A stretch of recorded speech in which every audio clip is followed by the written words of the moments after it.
We're rolling. Hey, Danny, Steve Valentine here. How are you, man? I was just talking to Tom about you. You know, I have amazing memories of the times and the gigs that we did in the 90s. I think one of the most frustrating things was if I did a gig with you, I wouldn't want to be doing the gig. I'd want to come watch you work just to see the reactions on the faces of the punters who had never seen anything like Sylvester the Jester. And I think one of the most amazing things, you would always have something new. I remember when you came to the castle and you had that thing where you were filing the person's ring and it was just sparks flying out. It was amazing. Or the Sylvester pitch. And the thing was this, because you have this amazing character I remember when you first came in with the soundboard and it was like, don't touch me, because it was like, it was really hilarious. But like, don't hug me, don't touch me. But because you came in with always with something original, because you have this great cartoon character, I think quite often people don't understand the chops that are under the surface. And the first time I saw you do your pitch, or rather I didn't see you do your pitch, I remember you were right here, right in my face, and you're like doing the thing where handfuls of coins. And my first wife was very hard to fool. She used to love to just say to magicians, "You flashed," and walk away. She was blown away. She didn't know what you were doing. So you had handfuls of coins, dollar coins, and then a freaking nut, dude, a nut. The impact of that on me as a young magician is just mind-boggling. It also made me realize I could never do coins the way that you do, so I went into cards. But you know, you always have something original, and that's what impresses me. Is you don't rest on your laurels and do yet another version of Triumph. You know what I mean? It's like, so mental floss, for example, when you did this, I mean, how good is that idea? It was ripped off all over the world, I'm sorry to say, but that's how good your ideas are.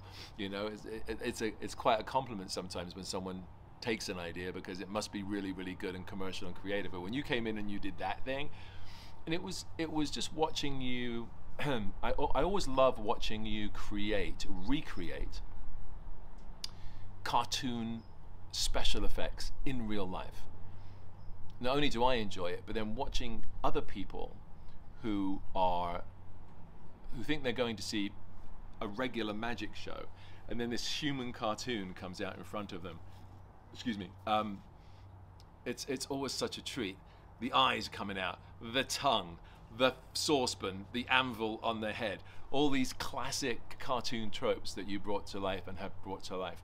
I had an amazing treat the other day. I should tell you about this, Danny.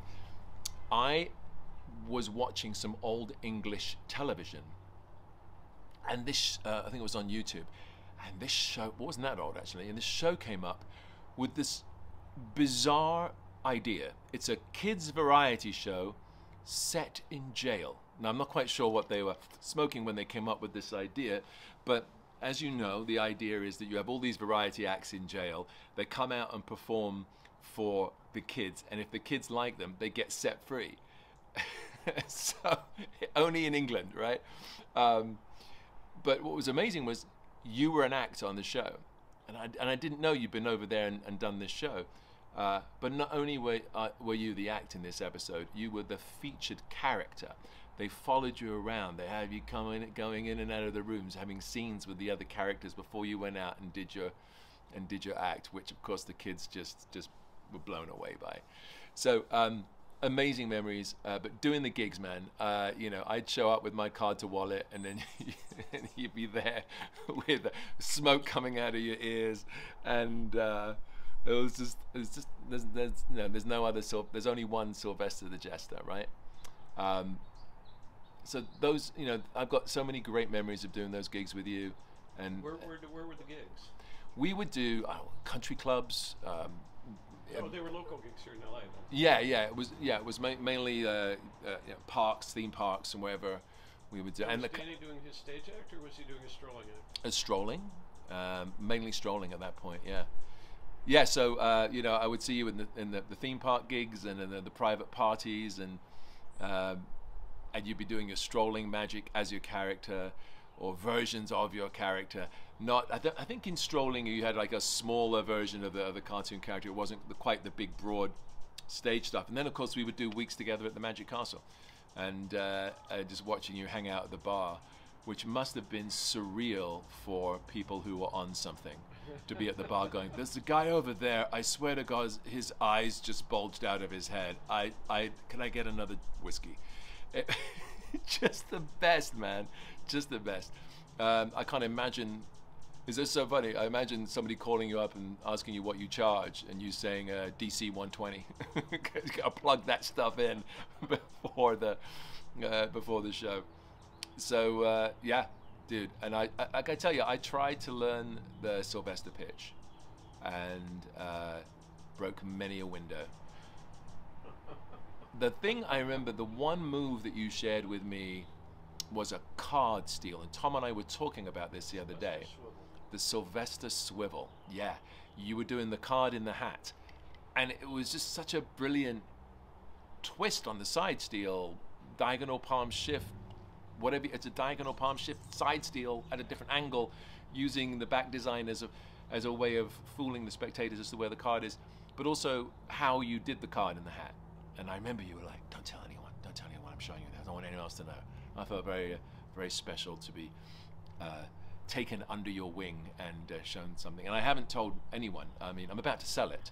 I'm just kidding. I'm kidding. I'm kidding. I'm not really. But yeah, man. So, dude, you're the man.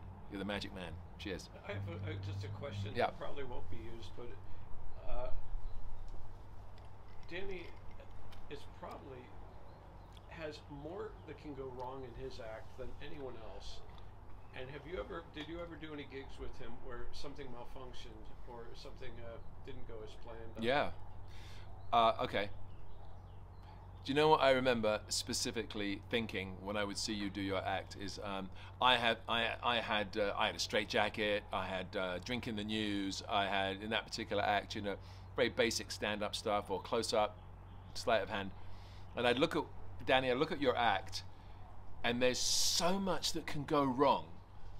And we live in a world of what can go wrong will go wrong, right? I mean, when I did my one-man show, dude, there was stuff I couldn't even have imagined. I remember once I had a prop break in the middle, and the pin, the one thing that I needed for this super $2,000 prop to work, flew in the air, landed on the stage, and went between two cracks of wood, and I couldn't get it. Stuff goes wrong.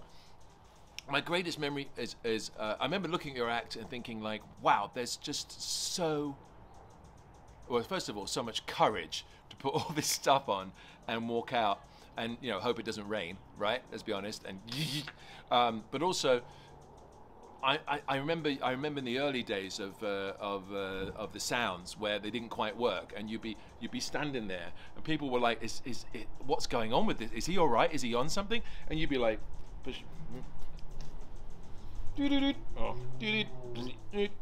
Okay, I'm ready. It was like you're like a one-man. Well, it's a one-man band, isn't it? That takes an enormous amount of courage to go out there. And I know, and I'm sure Tom does.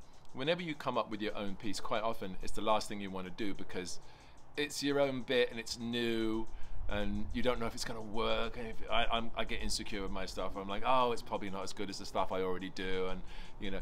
But everything you did was new. So I'm kind of interested to know, Danny, my question for you is, when you create something new, are you excited to do it?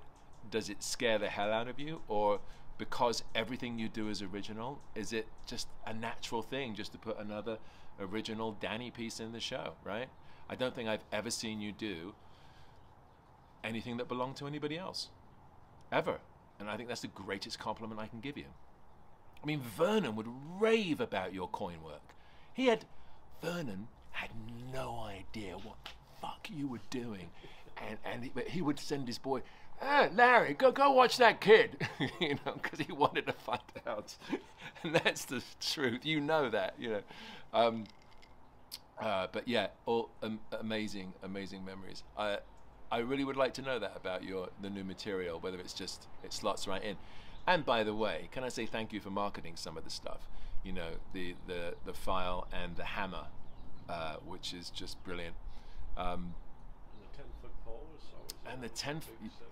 And the 10-foot pole, which That's what put him on a map, wasn't it? yeah, I mean, I had a bit with the 10-foot pole, which was I had it rolled up inside a Starbucks coffee cup, like this, with a hole in the bottom of the cup, so it's rolled up inside. And then I had a Starbucks paper bag that was flat, you know, and I would do that thing about reading the sayings that they always printed on the sides of the coffee cups, and I'd open the bag and then I'd go like this and just let the walk tall and carry a big stick. Right, yeah, sure. And by which time I've loaded the stick into the paper bag slowly, you know. Let's see, walk tall and carry it, and then just pull it out, and there it is. Those yeah, the giant sticks, I mean, that's just the imagination.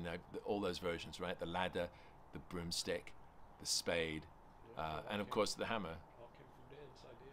It's all Dan's. It's such a creative mind. I'm somewhat jealous, but glad to have seen it in action. Thank you very much for your time, Mr. Valentine. Appreciate it. You're welcome. Take care, Danny. We love you, man.